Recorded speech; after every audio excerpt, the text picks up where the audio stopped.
What is going on, everybody? Welcome to the latest episode of Behind Enemy Lines, a Texas A&M football podcast. I am Tony Catalina, as always, your host, joined here by a legend, a true legend, and Cedric Golden, the Austin American-Statesman columnist. Cedric, please, how are you doing? And thank you so much for joining us.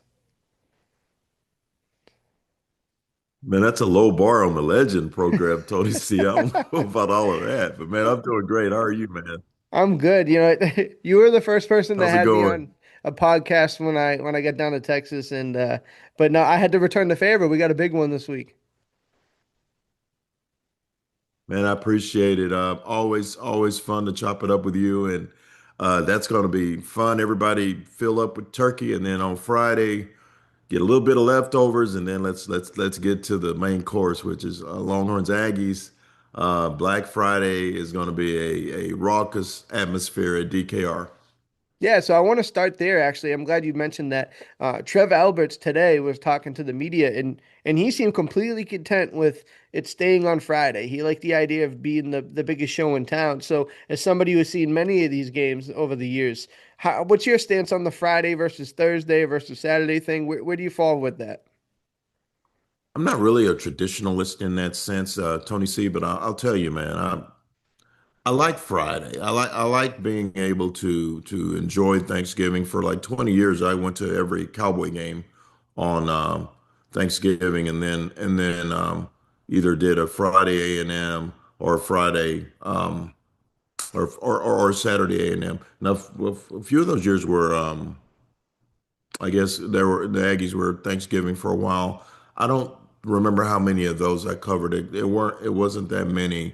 But if you're asking me to pick, I don't mind Friday at all. I mean, I like to watch the NFL on Thursday and then take in some college on Friday. So that works for me. I'm good with that. Yeah, and he mentioned too, it's about the two powerful brands kind of getting their own pedestal to do their thing. And I agree. I think the Friday is a nice switch up. It kind of makes the weekend kind of extend a little bit, and you get a really, really good rivalry game. And speaking of brands, Arch Manning, the young quarterback in Austin, has been playing really, really good football over the last month. What is your assessment of his maturation, his development over the last month or so? Because he seems to be playing like a lot of people expected him to when the season started. He's very mature. He's 21, and he said it best. He needed to go through some growing pains. I mean, this is not something. I know he's a Manning and he's got the pedigree, but you don't just take him out of the case and all of a sudden have a Heisman Trophy winner once you add the batteries. I mean, he's got to go through something to get there, and he had some tough times. Ohio State was a tough game. Kentucky was a tough game. One of those non-conference games, he couldn't hit the side of a barn. But something has happened here lately. His protection's gotten better. That kind of helps. But he's kind of settled into the position because I think that once you get those reps, the game kind of slows down for you. He's got good mentorship. He still talks to Quinn Ewers. He talks to Vince Young, Sam Ellinger, people that have been where he is now, and he has this ease about him now, where before I think he was just trying to be too perfect. That doesn't mean that he's still not going to have struggles because he will. That comes with the position. But it looks like he's kind of figuring out this quarterback thing at the University of Texas.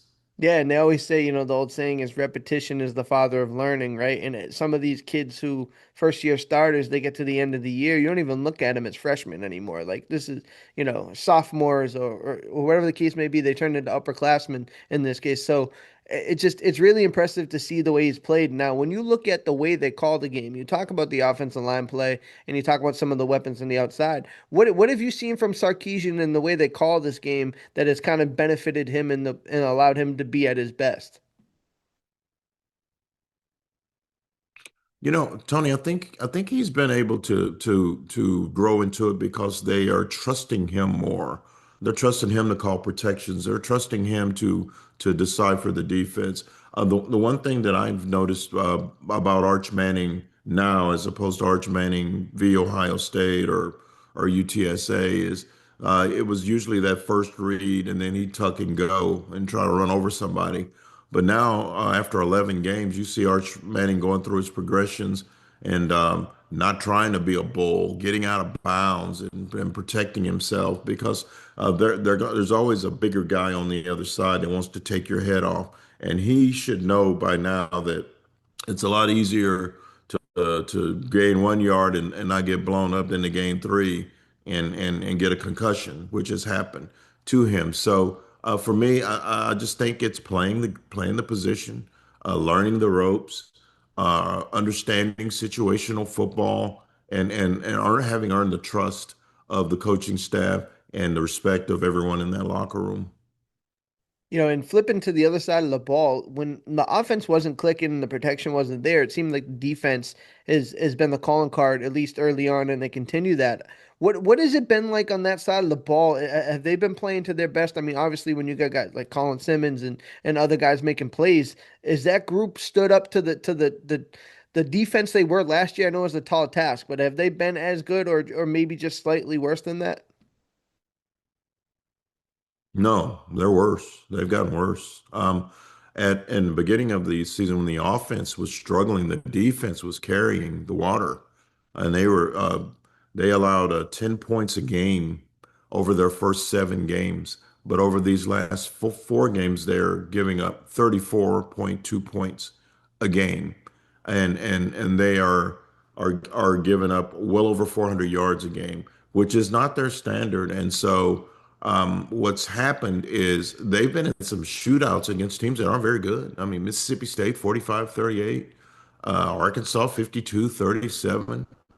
So, not to say that there aren't good teams in the SEC, but Texas's standard is being one of the stingiest defenses in America. They were top 5 in points allowed last year, top 5 in total defense last year. So, the one thing that they seem to be um, really honing in on lately is making those key plays at the end of games. But you can't live on that, Tony C. It's the consistency that you need to where you don't need Leon Foul to return a scoop and score 50, 40, some 52 yards for a touchdown to save the day. You don't, I mean, those are the kind of things that you can't really depend on. So, um, they've shown that they can win games in different ways. 16-13 at Kentucky, that shootout I mentioned at Mississippi State.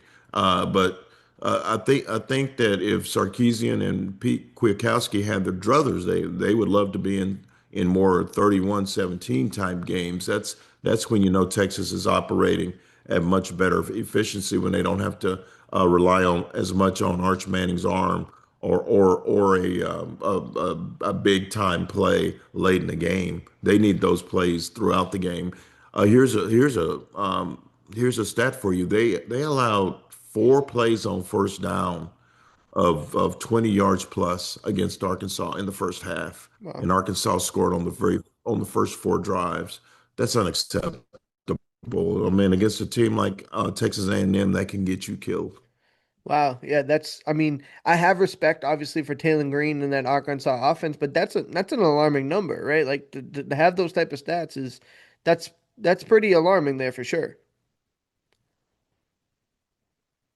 Yeah, it's alarming because it's not who they've been. And the one thing that I've written about is, um, Kirby Smart and Nick Saban always said 9, 10, 11 guys in the league every year, and then there they are the next season still winning 10, 11, 12 games. Well, Sarkeesian won 13 and 12 in back-to-back season after sending double-digit guys to the league. But now he's finding out that, man, you lose a Jade Barron, you lose an Andrew Makuba, you lose a Kelvin Banks, you lose Vernon Broughton and Alfred Collins. All those guys are playing big minutes in the league. And so you're going to feel that loss when you're replacing them with younger guys who don't have as much skin in the game. They're a very young team, and that is something that you got to go through when you don't have the experience. Then you're going to have to make those mistakes to get better. And so that's why they should be concerned about what can happen to them against one of the most veteran teams in America on Friday. Yeah, and speaking of Sark, you brought him up there a couple times. How do you think he's been handling this season? It obviously hasn't gone the way that many people thought it would, but despite all of that, they're still within striking range. I know that they got the three losses and everything that comes with being a three-loss team in the the college football playoff, but if they find a way to beat A&M, there's what, three top 10 wins in there. There's a real conversation to be had that this team is worthy of that conversation. Now, how is Sark been handling it? I know he's been getting spicy a little bit lately and dispelling things, but where's your stance with Sark? Little chippy, Tony C. Yeah, he's been a little chippy because he's surprised that he's come to this. He didn't see 7-3 coming. And the one thing you got to think about is they are a talented group, but you cannot. I don't care what happens on Friday. They can beat A&M on Friday, but you'll never be able to explain away how you laid down at the Swamp. You can't lose to Georgia. I'm sorry. You can't lose to Florida. A lot of people lose to Georgia. You can't lose to a bad Florida team. I mean, 5 minutes into that game, everybody in press box going, they're not here today. They're not. They haven't shown up. They're not tackling. They don't have that desperation about them. That's the one game that killed them. Because if they had beaten the Florida Gators, and right now they're sitting at 9-2 against an 11-1 Texas A&M Aggies, then they know that if they beat the Aggies, who's going to tell a Texas team that's 10-2 that they can't be in the CFP? They're in. We're not talking about Vanderbilt then. I mean, we might not even be talking about some other schools, but they're going to be ahead of the Big 12 teams. So Texas loses to Florida, and I think that effectively killed their chance of getting in. Even if they beat the Aggies, I'm still going to be very surprised if a 9-3 Texas, even with that resume of what, three top 10 wins, that would be Texas A&M, that would be Oklahoma, that would be who else? Who else did they beat in the top 10? Oklahoma, Oklahoma. They could beat A&M. Mm, Man, who's the third one? I who else know did it's they beat? three. I know it's three. Well, yeah, I'm drawing a blank. I'm drawing a blank. So, but to beat those teams, Vanderbilt was Right. top There 10. it is. So, There it is. oh yeah. So if you win those three, I understand the case for Texas, but the first thing the committee is going to say is, what happened in Gainesville? How did you lose to Florida? They're not going to even play in a bowl game this year. That's how bad they are. So that's the one that's going to keep them out of the CFP. It really is so perplexing because you see a team who's obviously they won four out of the last five, and when you play Georgia, everybody, a lot of people lose to Georgia, like you say. So you take that with a grain of salt, but they've kind of rounded into form to a team that's like played up to their talent, played up to their potential. And it's like, man, if it wasn't for that Florida game, like you said, they're in this conversation with everybody. So it's they're gonna look at that game, and I know it's gonna be a it's going to be a thorn in the side for this fan base if they don't get in. And like you said, it's a tall task even with a win, but they got really no one to blame but themselves if it gets to that point. Yeah, and there are very few weeks off in the SEC. They don't play an FCS team on their schedule. And the one thing that they have to look at too is I mean that loss was just brutal. And I asked Sarkeesian last week. I go, you get after the game. I go, you guys could be 9-1. And he looked at me. It was on a Zoom. And he smiled. And I go, or you could be 5-5. They they could be. They could be 9-1 or 5-5. No question. Because two overtime games against two of the worst teams in the conference. Mm. And they had to come back from the dead in the fourth quarter just to beat Mississippi State. So they didn't always answer the bell when they needed to. And in this conference, you need to answer the bell. And maybe that's why they need to schedule a Samford or a Warren, somebody they know they're going to crush, Charlotte, somebody like that they're going to crush in week 10 and week 11, and then recoup and get healthy for some really important games instead of front loading their schedule with four non-conference opponents. And maybe the 9 conference games is going to change that. I believe in my heart, Tony C, that Whatever cupcake they decide to schedule, they can move some things around, add a couple of $100,000 of that appearance fee, and then all will be a go. Yeah, that's it's really fascinating, especially what it's going to look like moving forward here and just getting acclimated to that. So, really fascinating to see how the season's gone. And obviously, they got another game here and some action to play. But before I get you out of here, a couple more questions. For people, I mean, there's a whole generation that hasn't stepped foot in Austin, right? They haven't been in DKR. They've had a chance to feel this rivalry from the Austin side of it. So somebody who's boots on ground every Saturday in that stadium. What are Aggie fans walking into? I'm sure it's a hostile environment. Yeah, it's not Arkansas hostile. I mean, it's not. I mean, people are friendly. When people walk in the car, I know for the players, maybe it's going to be hostile. For fans, no, it'll be fine. It'll be fine. It's great tailgating. The game day atmosphere. Chris Del Conte has done a tremendous job, the AD, of turning that game day atmosphere into a bigger party. He's got this Bevo Boulevard right outside the front of the stadium with exhibits and kiosks and cold beers and drinks and restaurants, food trucks. Really cool atmosphere right out in front of the stadium, and you see a sea of burnt orange as you're walking in there. I encourage everyone, just like I encourage everyone to go to one Texas A&M game before you die. That is a great game day environment. Come to a Texas game, also a great game day environment. And I'll say this: there's road trips this year that I've taken covering the Horns have been tremendous. Florida was great. Georgia was great. Vanderbilt last year and Arkansas last year were great. And Mississippi State was great. So it's really cool how they really, really get you ready for a football game. It's not just a football game in the SEC when you go on the road. It's a party. It's a celebration of the sport, and I'm here for it. Yeah, I can second that motion. I mean, I've been able to lucky enough this job has allowed me to go different places. I'm from the Northeast where football is not at all the same. It's just a really cool environment. I haven't been in one where it felt like it was dicey. It's all a good time. So I definitely second that. But last question before we get you out of here. Obviously a Heisman voter, and there's a big campaign here in College Station about Marcel Reed. Where is your sense? Obviously, you don't have to give any tips or tricks or anything or any inside information away, but what's your sense on Marcel Reed, this Heisman race here, and could a win in an impressive fashion this weekend kind of boost him into somebody's top two, top three here?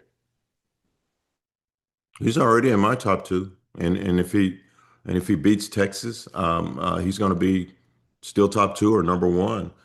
Fernando Mendoza from Indiana, those are the two on my list right now. I think those are the two to watch, and that comeback against South Carolina at home was amazing. I watched that game, and I watched Marcel Reed on the sideline getting after his teammates at halftime and going, "Let's go, let's get this done."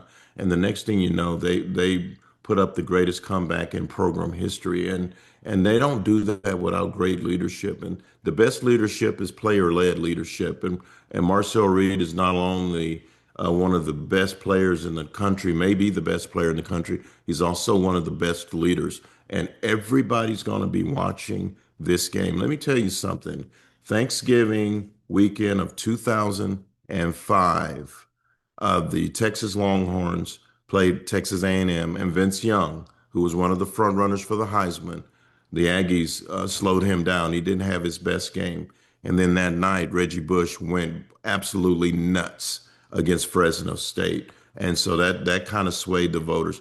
There are a lot of eyeballs on this game coming up, and this is a game that can win Marcel Reed the Heisman Trophy because there aren't that many games on Black Friday, so everybody's going to be watching that loves college football. This is his chance to earn some votes. I think he and Fernando are the two guys to watch, and if Marcel Reed takes out Texas and does it in impressive fashion, he's going to get my vote.